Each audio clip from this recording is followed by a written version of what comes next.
टूटल बा दिल अब तो दर्द ना सहाता।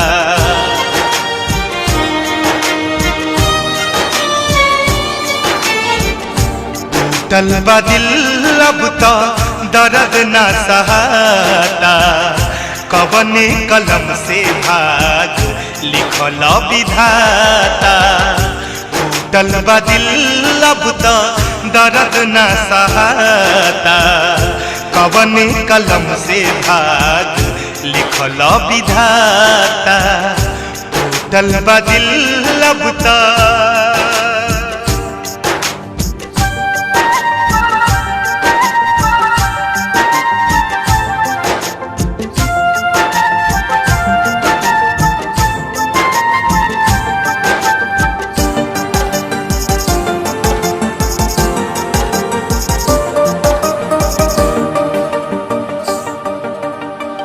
कुछ नहीं खे पाता खाता भइल बा का हमसे।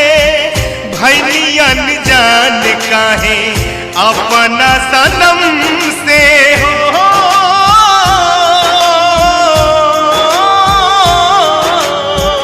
कुछ नहीं खे पाता खाता भइल बा का हमसे।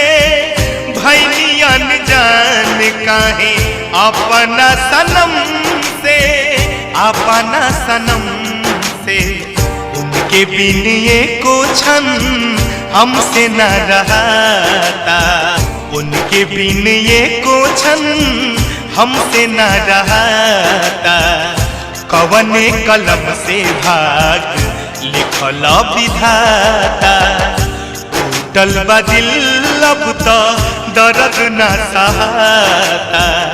कवने कलम से भाग लिखल विधाता।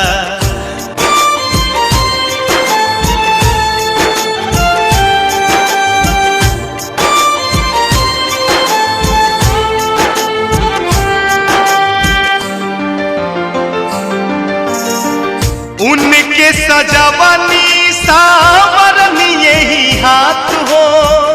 आज दुख पड़ला पर उहे नहीं साथ हो।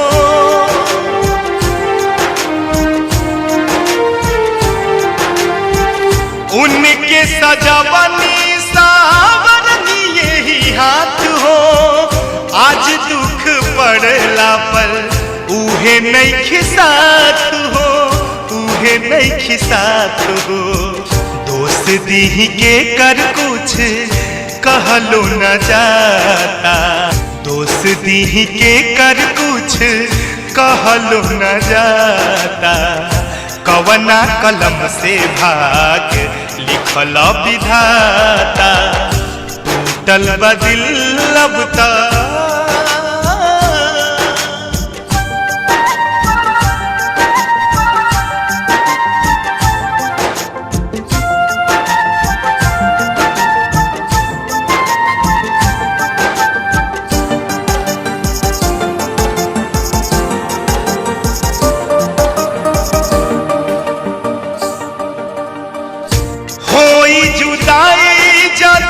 पहले जान जाइती। जिंदगी में केहू से दिल न लगैती।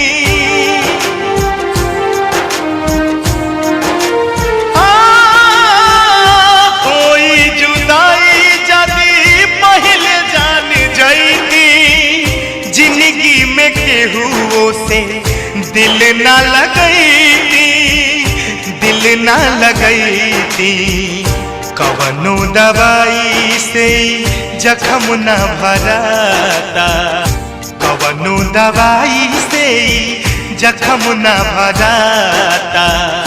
कवने कलम से भाग लिखल विधाता। टूटल बा दिल अब तो